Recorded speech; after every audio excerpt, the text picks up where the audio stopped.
recording. I think I'm ready. Okay. Here's the clap. Okay. Welcome to our first new... Hello and welcome to our first New Frontier community update for Civilization 6. We're going to be walking you through some of the free updates releasing this month. The free updates that we put out after the launch of Gathering Storm gave us the opportunity to provide you with awesome new content, balance tweaks, and fixes. But more importantly, it allowed us to stay in touch with our community on a more regular basis. Where's my cat?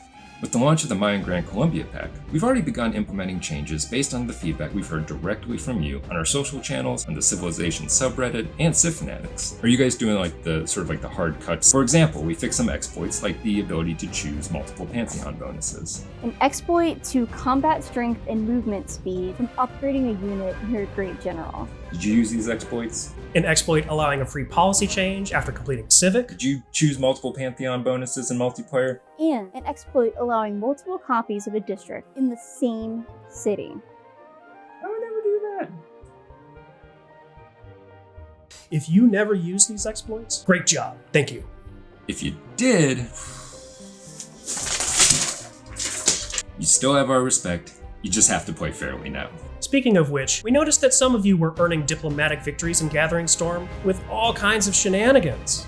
How did that happen? You're polluting heavily to increase the number of aid requests that you can win. You're eradicating enemy civilizations so that there's no one left to say you can't be world leader. Well, that's very clever, but it's not very diplomatic. So we're making those playstyles less effective.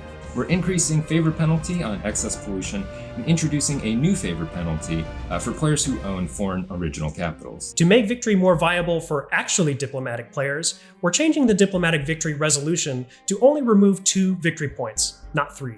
This means if you play your cards right in Congress, every session will get you closer to victory. Finally, we're changing when the victory triggers to avoid surprise victories. Points are now counted at the start of your turn, so you can no longer win with points that you would actually lose in the World Congress. Palenque is now a Mayan city, so we've renamed the city-state of Palenque to Mitla. We made a bunch of UI changes, including text size options for the chat panel, page history for the Civilopedia, and the ability to manually resize the offers and inventory panels during diplomacy. Cities now show the actual production costs for units and maintenance. If you want the base costs for those things, you can still find them in the Civilopedia. This month, we have even more balance changes for those of you playing with the Gathering Storm expansion.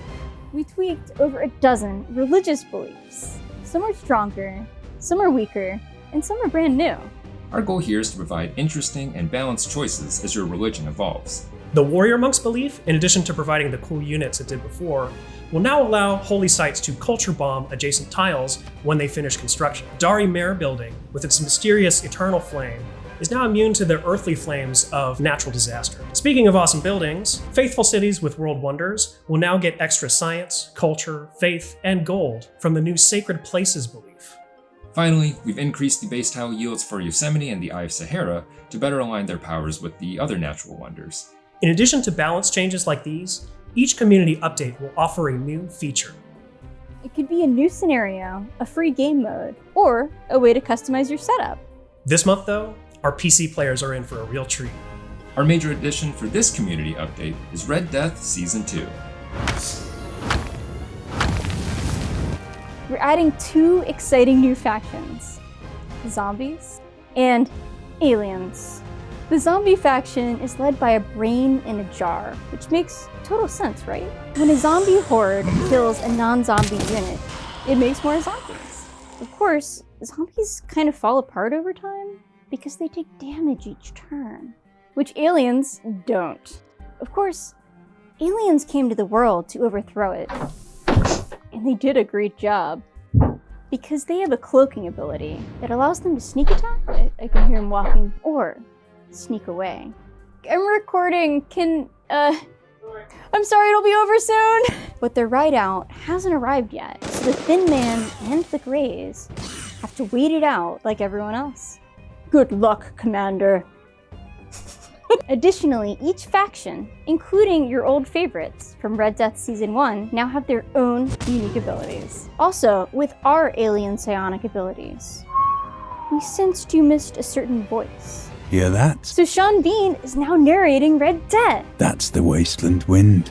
We've also added Observer mode for those of you who slipped to the great beyond a little too soon. and kick voting for the real barbarians among you. So that's our first community update for the new frontier. Please stay tuned. In the coming months, we have even more new features, new balance tweaks, updates, features, and more new features. Yeah, you're doing great, man. Thank you. You're just saying that. Hit that subscribe button, go to sleep, stay indoors, shop local. Why am I doing this on camera? Why am I saying these things? Make sure you subscribe to our Civilization YouTube and social channels to stay on top of all the latest with the new Frontier Pass. Just smash that like button. Civ fans, you are the best fans in gaming. Thank you for joining us for a taste of the free content that we've already added and will continue to add over the next year. Thank you Thanks Thanks. for taking one More. turn.